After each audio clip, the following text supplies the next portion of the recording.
Last year nilileta hapa cheki, hata kama sikuleta nilipatia Mugusu cheki ya milioni 170,000. Na leo nimekuja na cheki ya 960. Lakini leo juu hao wanafunzi nimekuja hapo wameomba, na Mr. Mugusu amesema ndio priority, na chairman wa shule amesema ndio priority, na nyinyi pia wazazi mmesema ninunue basi, si ndio? Ninunue basi. Mimi natoa pesa milioni 10 ya kununua basi.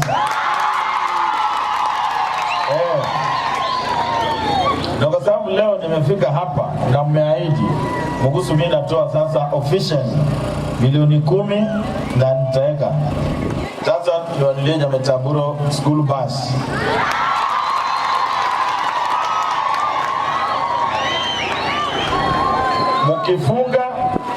Mkifungua mimi nitaleta hapa school bus.